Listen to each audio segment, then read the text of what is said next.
This is gonna take a minute.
Hello, everyone. I'm the Enforcer, and I'm accompanied by Enforcer Matt.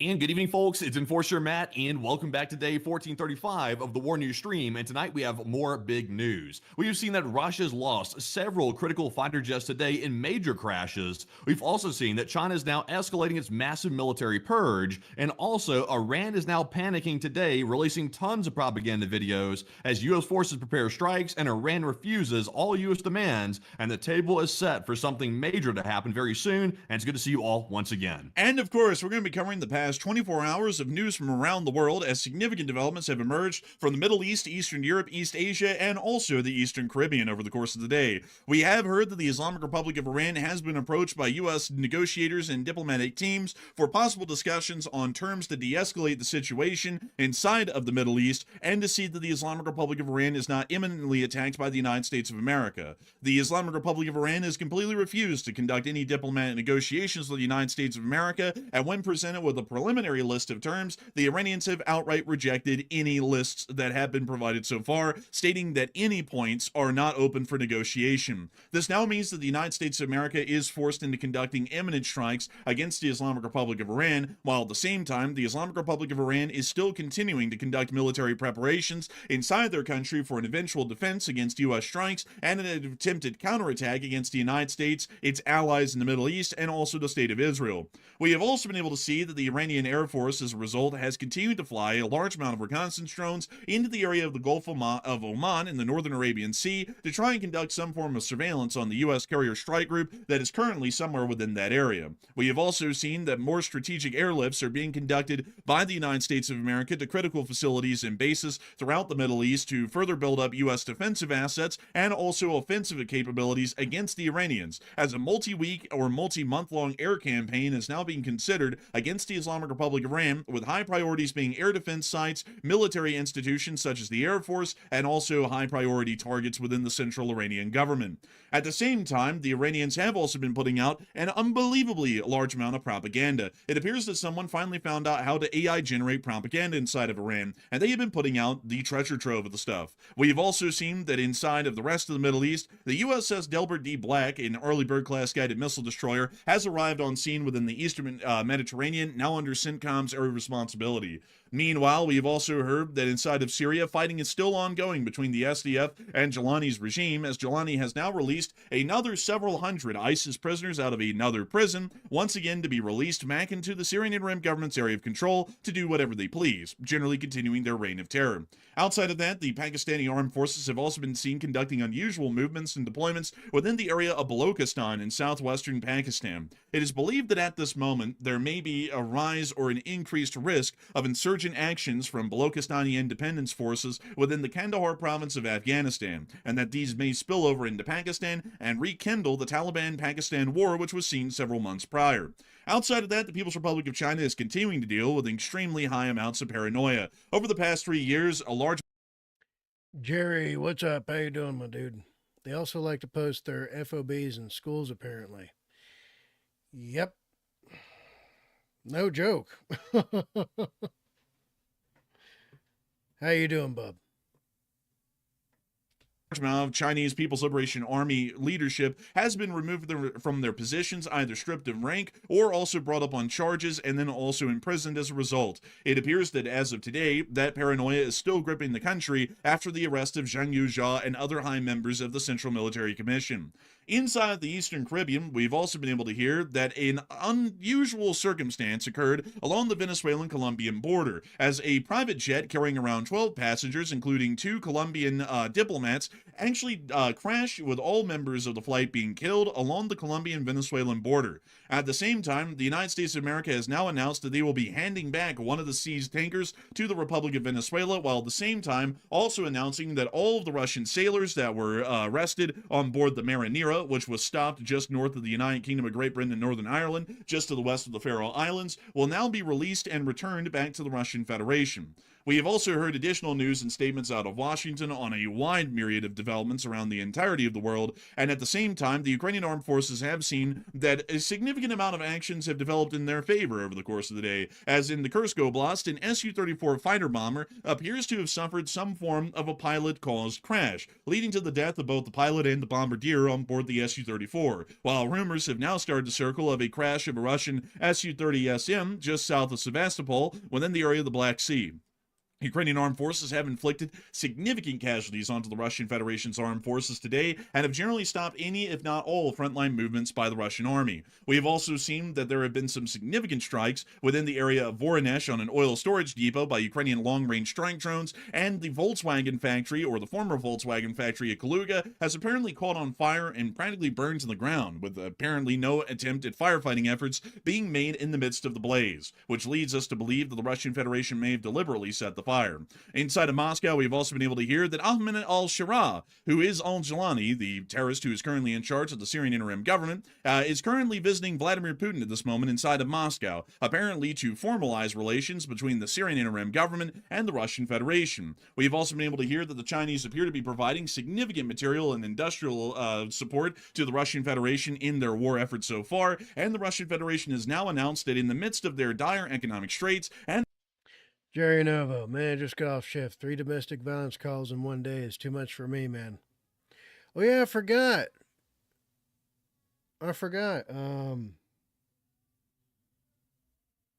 You have to deal with that. Bub.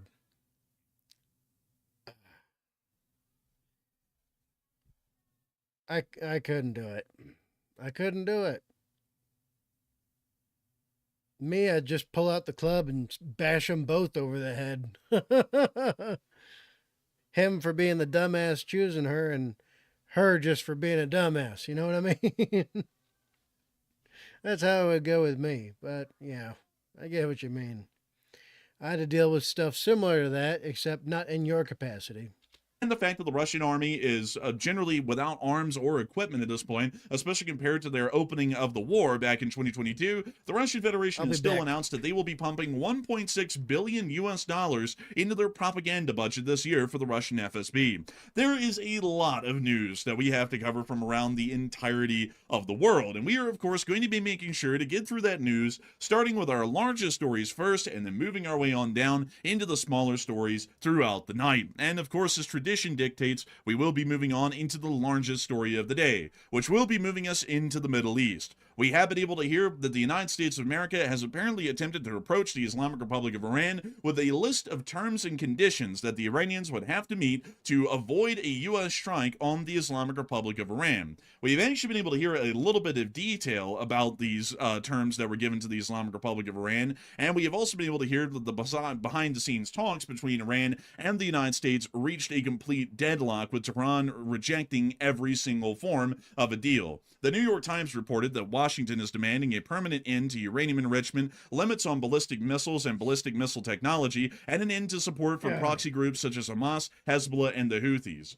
The Iranian foreign minister dismissed the demands and warned against military threats. The U.S. intelligence forces say that Iran's nuclear capabilities were heavily damaged in a recent strike, but still could pose a risk if if the Islamic Republic of Iran is able to access some form of hidden weapons-grade enriched uranium inside of their country. We also were able to get a little bit more detail on the terms that were given to the Islamic Republic of Iran and the rejection of the deal, as we were able to hear that once again, the key terms that the U.S. were looking for was a complete ban on the enrichment of uranium of any form, either for energy-grade or weapons-grade refined uranium, a limit on long-range ballistic missiles, meaning that they will not be able to further develop and produce intercontinental and intermediate-range ballistic missiles, and an end to support for proxy groups across the Middle East. Once again, the Islamic Republic of Iran rejected all three of these terms, not even willing to discuss a single one of them. So, So I want to once again point out here that this is a completely different perspective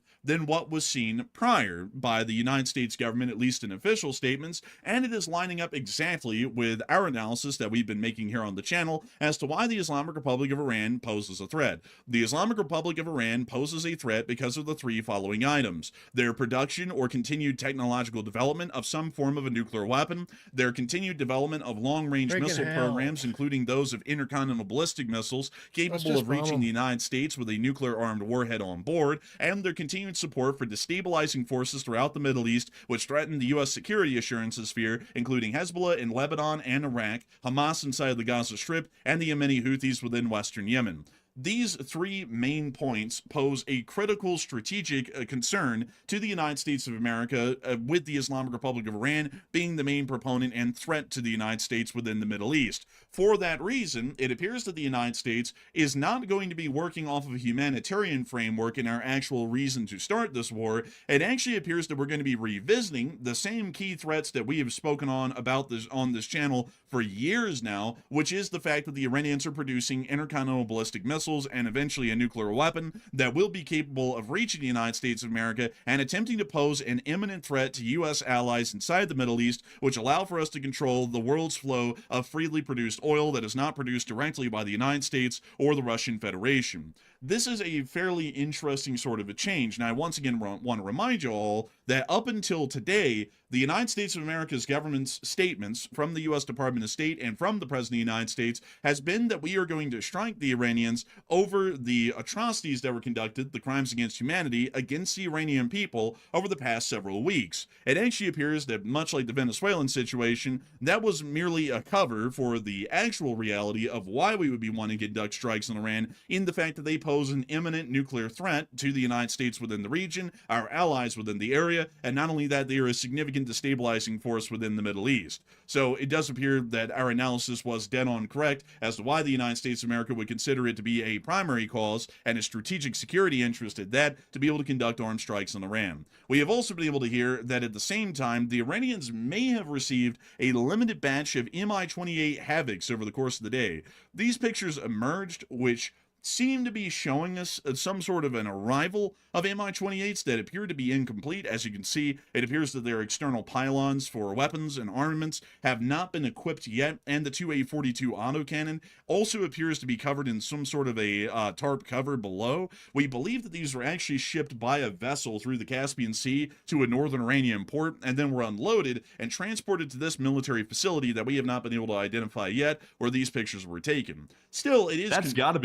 That's got to be new, though, because Iran's helicopter fleet is really pitiful. Like, they have that, I think they call it the Shahed helicopter. They call everything a Shahed that Iran makes for military equipment, but they have that really janky looking, like, plywood made helicopter. I'm not really sure what the thing is, but it looks real janky. So this thing looks way more advanced, and that's not saying much, than what Iran previously had. So this has to be something that they probably got from Russia, or maybe bought it on the used market or something like that, because I haven't seen these before. These were actually purchased most likely directly from the Russian Federation, as these are some of Russia's most advanced attack helicopters that they currently operate anywhere in the world, right next to the Kamarov Ka-52, which is basically their other equivalent of an advanced helicopter. The Mi-28 has seen very limited use by the Russian army inside of Ukraine due to the significant amount of losses of Mi-28s of all varieties that have been sustained by the Russian Rotary Aviation Forces during that war. However, the Russian Federation appears to be trying to fulfill contracts that they had already made with Iran, because Iran had announced in 2023 that they had signed and agreed on a contract with the Russian Federation, and specifically the company that produces the Mi-28, which is, as a matter of fact, I want to make sure that I get the name of the company correct. Let's see. Dang, I cannot think of the name. Let's see. Mill. That's literally, I should have known that. I should have known. But anyways, it's Mill. There's the same company that created the Mi-24 or the Hind. But nevertheless, they announced in 2023 that they had a contract standing with the Russian Federation for Mi-28s, and it appears that they were most likely able to get them. And these pictures are very early, at least in terms of how long they've had them. It appears that they just got them probably over the past few days because there's a couple of important additions to the Mi-28 that are not on this helicopter. For one, the rotor blades have not been installed on this helicopter. Additionally, the thermal exhaust vents on the side of the helicopter, which you can see right here, have also not been installed, and the external pylons for mounting weaponry, let me see if I can get you all another angle of a picture here. Here's the external pylons here, have also not been equipped either. This is leading us to believe that this helicopter was taken a picture of literally as it arrived at this Army airfield somewhere inside of Iran, and also the camouflage pattern on this Mi-28 seems to suggest to us that it is some sort of a specialized camouflage pattern applied to the Mil factory in the Russian Federation for the Islamic Republic of Iran's army, as this camouflage is commonly seen on a large amount of Mi-17s and other helicopters that the Iranians already operate. So it does seem that literally at the 13th hour, the Iranians have been able to get some new helicopters, but I'll be entirely frank with y'all, they're not really going to do them any good.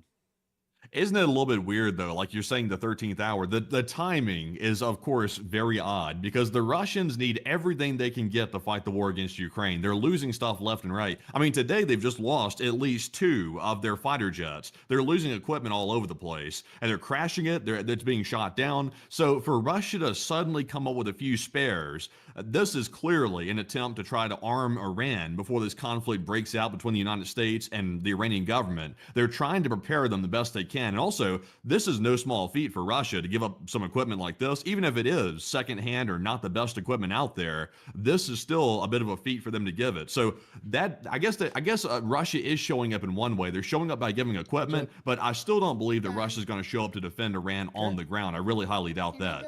I would doubt that as well. And also, really quickly, just to show y'all something, so that way I can kind of get y'all a little bit of backup for this. This camouflage pattern does appear to be from the Iranian army. At least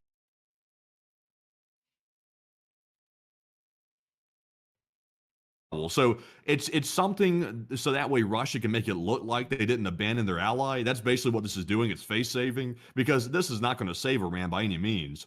this is not. In a tactical situation, folks, in an actual battlefield, well, really more so in the larger battle that we'll see between the United States and Iran, attack helicopters are going to have no purpose at all, at least in that battle. The U.S. Air Force is going to be operating either directly over Iran or from hundreds of miles away over the Arabian Peninsula or over the Arabian Sea, meaning that this helicopter has no real purpose in actually helping out the Iranians if they get attacked. It's basically a thoughts and prayers sort of a gift from the Russians in saying, you're about to get violated by the U.S. military. Here's some helicopters to make y'all feel better while that happens. This isn't going to do a lot for them. The only way that this might do something for the Iranians and help them out a small bit is if the U.S. military actually landed on the ground. But even still, the U.S. military doesn't just land on the ground and leave our soldiers to die like the Russians did their own guys at Hostomel. They would have a significant amount of air support, and they would also most likely be equipped with manpads, which are the #1 enemy of a helicopter like this. So it's completely a waste. There's really no way that they're going to be able to make this thing usable. And not only that, from what I can tell, looking at the rotor assembly up top, it does not appear to be a modern Mi-28N, which is incredibly important because the earlier versions of the Mi-28, which I would assume that this is most likely an Mi-28A, which is one of the earlier variants, or at least the cheaper variant, they do not have a over-the-rotor radar, or basically an air-to-ground radar on them. That means that they would have to be able to have, well, they would have to have a direct line of sight to their target to be able to fire anything at them, meaning that if it's firing at U.S. forces in any sort of an engagement, it's directly open to ground fire or anti-aircraft fire, and it will be shot down pretty quickly. Russian Ka-52s proved that endlessly in Ukraine, because every single time a helicopter would pop up above a tree line, it would get slammed by a manpad basically immediately. So these helicopters... Is it fair to say these things have basically been supplied as appetizers for the United States forces? They're going to come in, and this is going to look like a snack. This thing right here, this thing is going to be consumed very quickly, like a jalapeno popper flying in the sky. This thing's going to be in trouble. It's basically what Russia's done is they've basically thrown some helicopters basically down the toilet because it's not going to help. It's symbolic, and they just expended some helicopters they could have definitely used in the war in Ukraine. So Maybe it'll pay off. Maybe it'll save them some face, but it's certainly not going to help on a strategic front. Nah, man, this thing isn't going to be a flying jalapeno popper. You know what this thing is really going to be? It's going to be a satellite picture of some ash somewhere on a tarmac after he gets hit by a Hellfire or a JDAM or something else. It's not even going to make it off of the ground. No Iranian helicopter ever made it off of the ground during the 12-day war. And back over in Mashhad, if y'all remember, right around here, where all these little AH-1Ss are of the Iranian army, the Israelis just flew over here and were literally picking them off while they were sitting on the ground.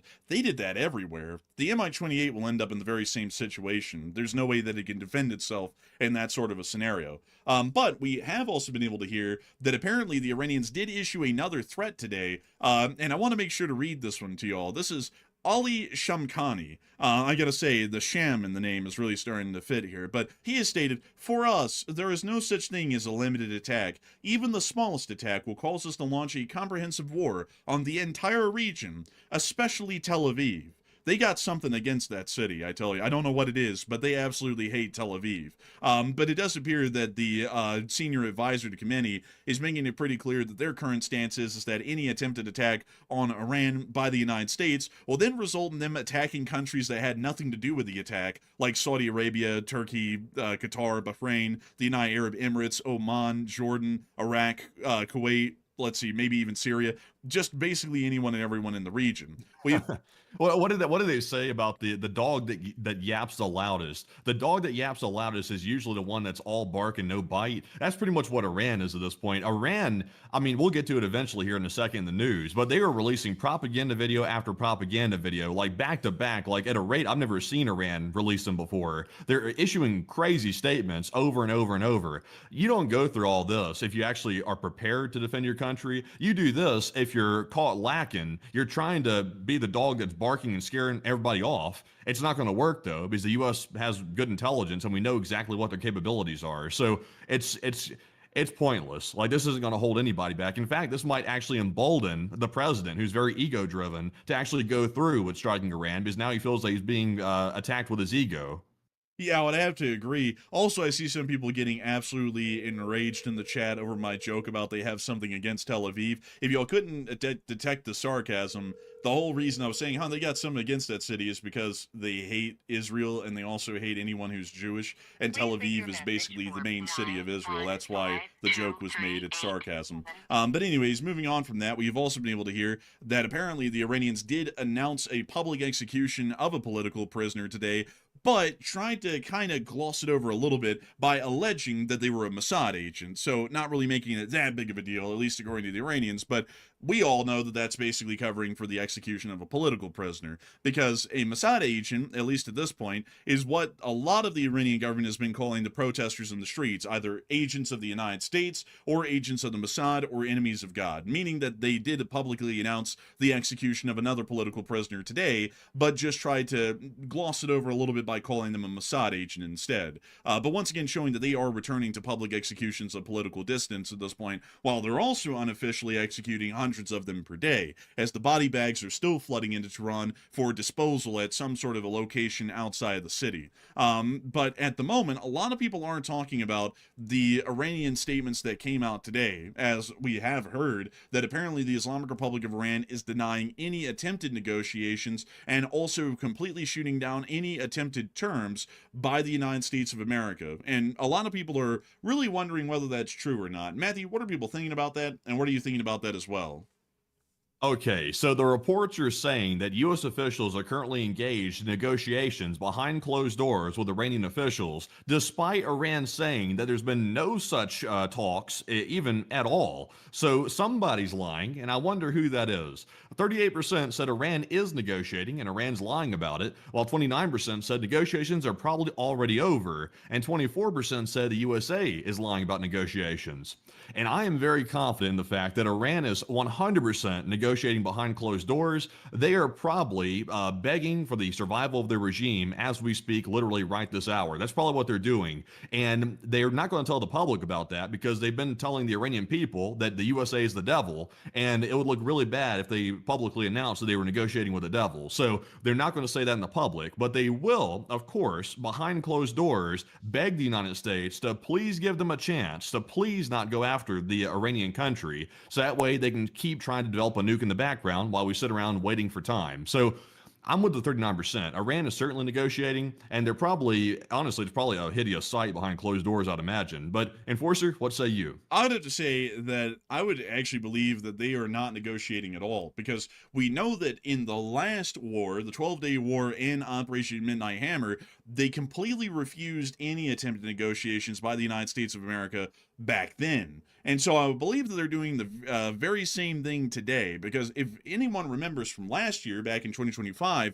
in the middle of the summer when the 12-day war was going on, the Islamic Republic of Iran was openly and publicly refusing any attempt at negotiations by the United States on either limiting the amount of uranium that they're able to enrich, stopping their missile programs and their development programs as well for those missiles, and also stopping their funding of any terrorist groups that they support inside the Middle East. They refused all three of those terms back then. And then they were bombed directly as a result. And even after they were bombed, we still have seen that they have not stopped their attempts at nuclear weapons development. They have not stopped their attempts at missile development. And they've also not stopped funding their forces inside of Lebanon, Gaza Strip, and also Western Yemen. So I would believe that they are once again completely rejecting any negotiations at all by the United States of America, because they view any of those points to be absolutely unacceptable. For one, they view the nuclear enrichment restrictions as completely unacceptable because they are not going to allow the enemy, the infidel as they call us, the United States of America, to tell them that they can't produce a weapon to kill the infidel with. So they're going to completely refuse that one outright every time. They're also going to completely refuse the ICBM development limitations because the ICBM is intended to kill the infidels, which are us in the United States. So they're not going to listen to the infidels telling them you can't create a missile that can reach the infidels and kill us, because they want to kill the infidels, because their entire government is driven by this extremist ideology. And then finally, they're also not going to listen to the infidels demanding of them that we have to limit, they have to limit or completely stop their funding of their terrorist forces in the Middle East, because once again, those terrorist forces are meant to completely whittle down and destroy the infidel, which is primarily the United States of America, and Israel is basically, to the Iranians, kind of like our lapdog, or really vice versa. It depends on which way you go. So they are not going to be willing to accept any stops of funding to their own terrorist groups, because all three of